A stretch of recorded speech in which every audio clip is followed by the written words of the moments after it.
What's the situation? We were hoping you would tell us. The Reapers have arrived in the Milky Way, and it's the Commander's job to unite the species of the galaxy.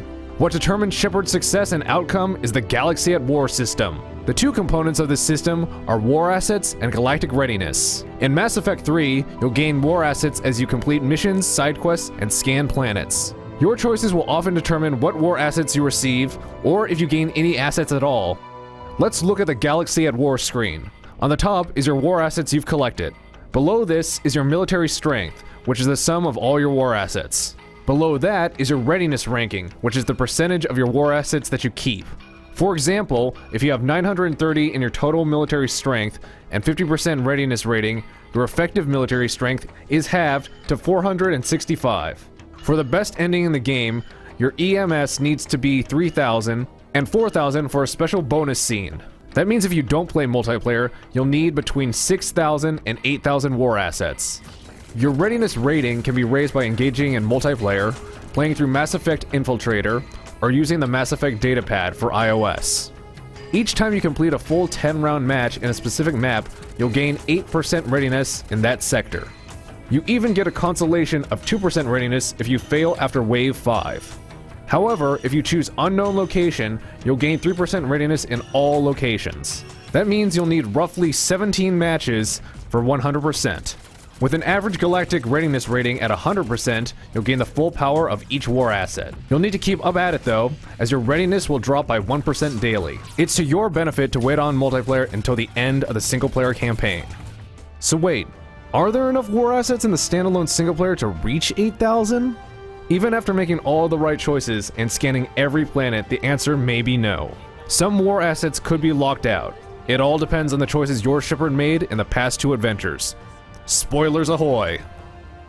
Most of the war assets from the original Mass Effect come from how you completed the main story planets. Did you spare Shiala and the colonists of Zhu's Hope on Pharos? Was the Rachni Queen released or destroyed? How did things play out on Vermeer?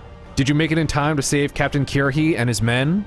Surprisingly, you can potentially gain more war assets by letting Rex die. Letting the Council live or die might change what war assets you get, but the totals are close enough to not worry.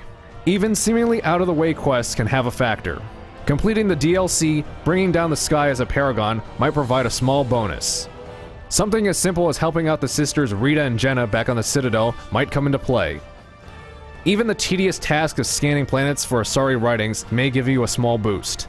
For Mass Effect 2, you'll get a boost from surviving the suicide mission with a full crew and all 12 specialists. This includes Zaid and Kasumi.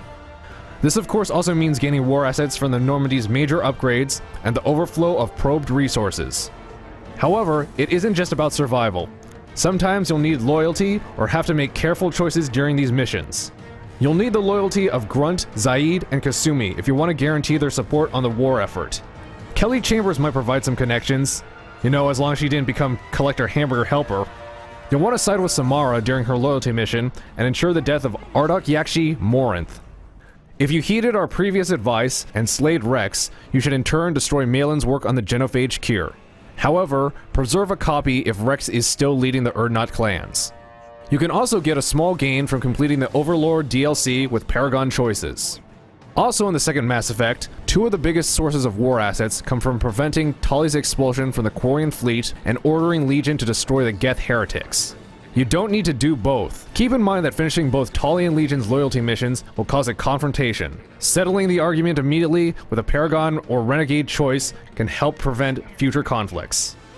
So maybe you didn't make all the right choices across the Mass Effect trilogy, or couldn't even import a Shepard through all the games. We feel for you, PS3 owners.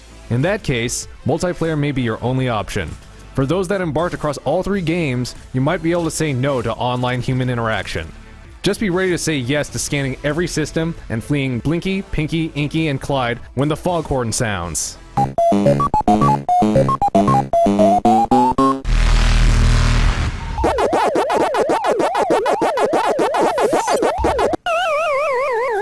So to recap, if you didn't import a Shepard through all three games, you're probably gonna have to do multiplayer.